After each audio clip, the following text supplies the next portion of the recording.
皆さんこんにちは。ジャスティレ。チベットディスウィークへようこそ。こちらはチベットテレビの天神ラクフェルと申します。チベット、ダライラマ法王、そして CCA に関する1週間のニュースをお送りいたします。それではまずヘッドラインを見ていきましょう。ダライラマ法王は今後10年から20年にわたり指導者としての活動を続ける決意を再表明されました。中国のゼロコロナ政策への大規模なデモ活動においてもチベット人が差別を受けていると人権団体が報告しました。中国当局はチベット人僧侶に懲役2年半を求刑しました。第7回全国インドチベット支援団体会議は中央チベット政権を全チベット人の正式な代表機関として承認するよう宣言しました。アメリカ合衆国の CECC 中国問題に関する連邦議会行政府委員会はチベットで子どもたちが家族から強制的に引き離されている状況について国連で調査するよう要請しました。亡命チベット議会代表団はチベット支援プログラムのためのヨーロッパ訪問を終えました。オーストラリアのチベット議員連盟がチベットのための行動計画を議論しました。チベット事務局ロンドンのソナン・フラシー代表はチベット支援プログラムのためのバルト三国訪問を終えました。台北にてチベットと台湾の共通基盤研究と題した会議が開催されました。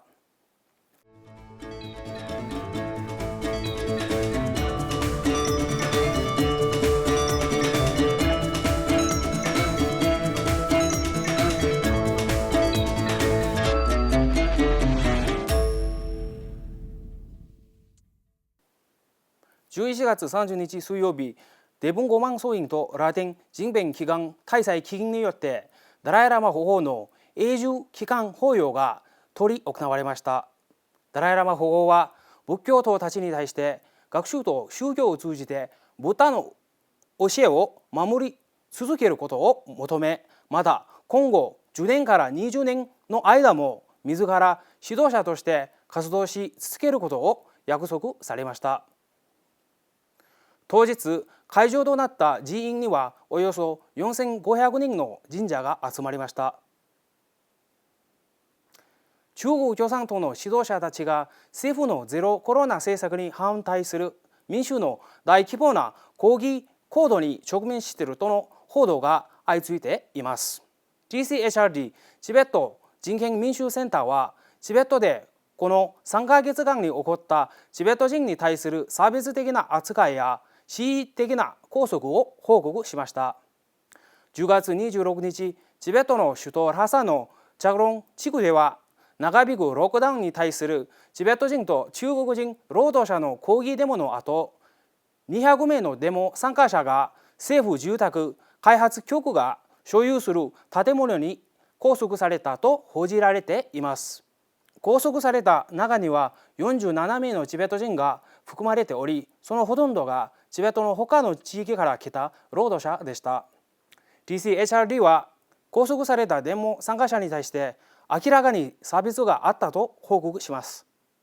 中国人のデモ参加者は抗議活動を行った罪で政府から野人などの援助を受けられないという軽い処罰を受け、わずか1日拘束されただけで釈放された後、それぞれの故郷に帰ることができました。一方、チベット人のデモ参加者は14日間も独房に閉じ込められ、他の拘束者との接触も許されませんでした。食事も1日1回しか与えられず、厳しい尋問を受けたとのことです。TCHRD は中国政府の施策であるゼロコロナ政策を批判したために、不当に拘束されたすべてのチベット人の即時無条件解放を呼びかけるとともに、4月に上海で行われたゼロコロナ政策と8月にチベット中心部で行われた同政策を比べて、チベットでの不当なインターネット制限についても報告しました。アバ自治州にあるキルティ総員のチベット人僧侶ロブサン・ショベル氏は今年10月、中国当局から2年6ヶ月間の懲役を言い渡されました。関係者によりますと、中国当局は今年の夏、ロブサン・ショベル氏を逮捕し、10月に判決を受けるまで身柄を拘束していました。現在、彼の安否は不明です。彼は2021年、中国当局が僧侶に強要した愛国教育キャンペーンや法治教育に抵抗して抗議したことで逮捕されました。愛国教育の一環として、チベット人はダライ・ラマ法王を糾弾するよう強いられています。彼はチベットのアムド州ガバ県ジャグロンチュグレガプ出身です。弟でキルティ総員の僧侶であるロブサン氏も以前、中国の警察によって投獄されたことがあるとのことです。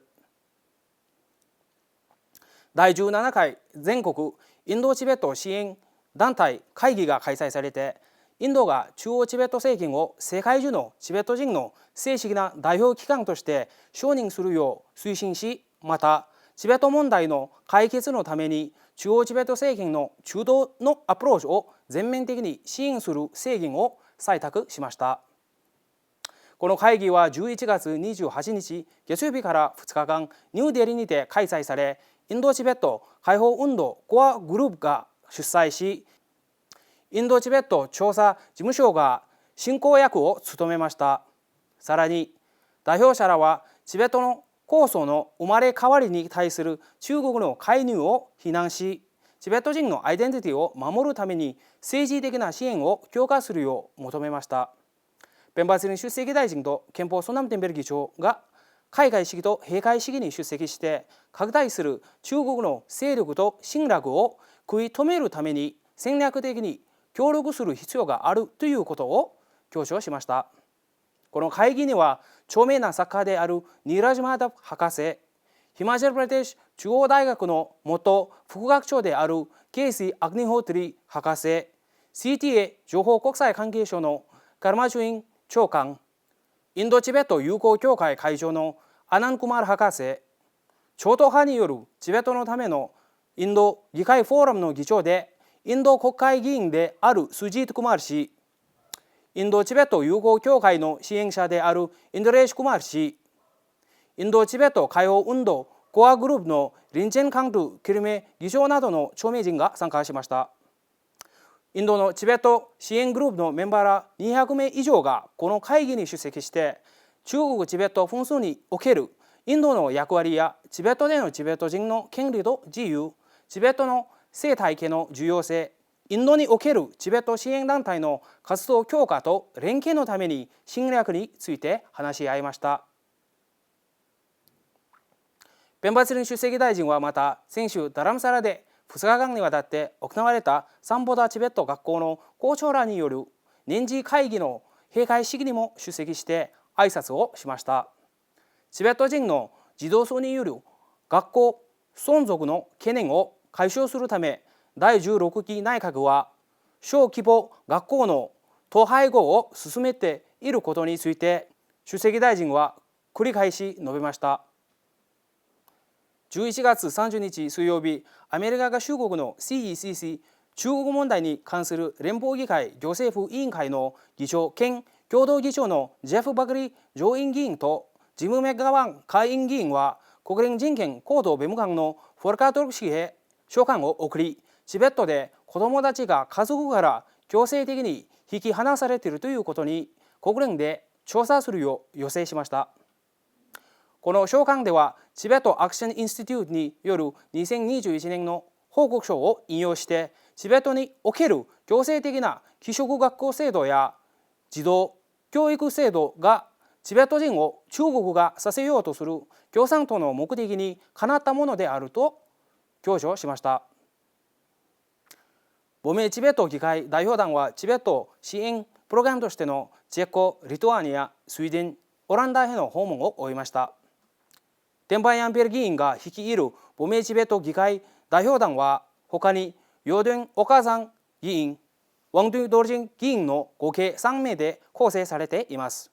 代表団は先週、チベット事務局の陸人超人玄関代表とインターナショナルキャンペーンフォーチベットヨーロッパのワン・ボテトン事務局長と会談して、アムステルダムで行われるチベット支援キャンペーンについて意見交換を催しました。代表団はアムステルダムにて外務省の国際局人権部と中国ですの上級政策官を訪れ、中国当局の強硬政策の結果、チベット人がどのような状況に置かれているのかについて詳しく説明しました。代表団はまた ICT ヨーロッパが主催するヨーロッパとオランダにおけるチベットの重要性という討論会にも参加して、オランダ在住のチベット人コミュニティとも会談しました。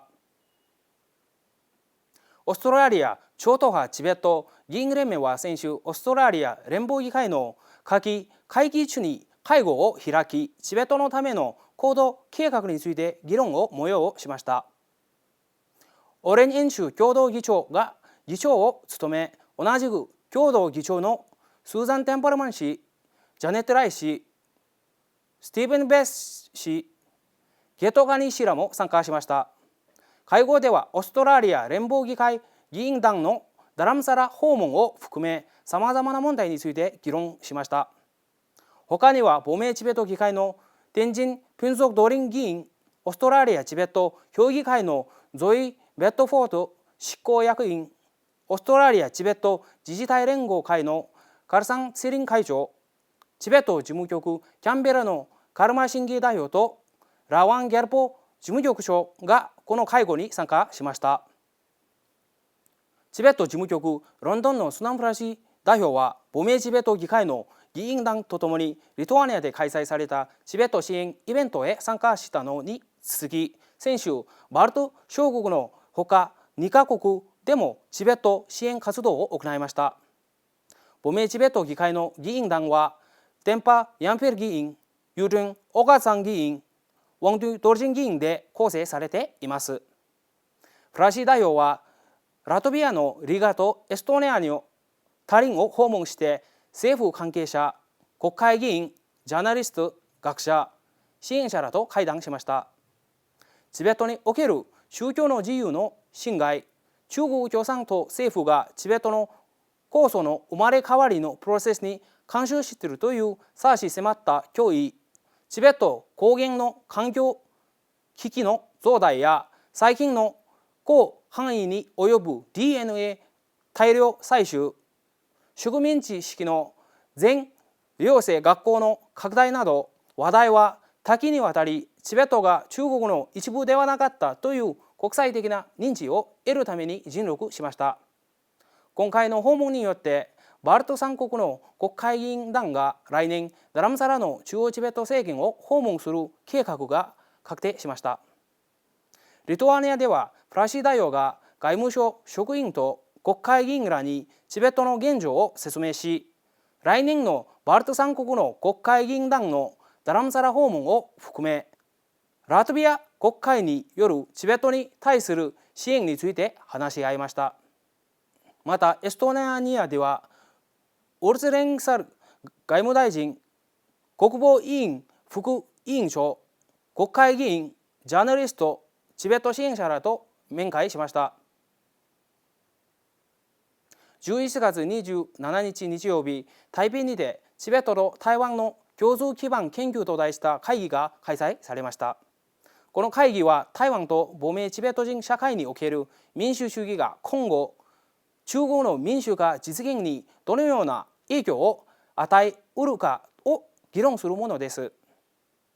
作家のルイ・フイシュアン氏は、チベット事務局のバワ・ケルサン・ギャンゼ代表、チベット協会会長のダシスリン氏、ツィム・チャンヨン教授とともに参加して、会議の趣旨を紹介して開会の辞を述べました。民史教授、チュ・チャンミン教授、シー・パンミン研究員、元香港立法委員のシュ・ペテル氏が、民主主義についての意識、最近の台湾の地方選挙の結果と中台関係への影響について、香港の政府女性についても講演を行いました。皆さん、今週のニュースはこれで以上です。ご視聴どうもありがとうございました。皆さんにとって今週も良い1週間になりますように。はい。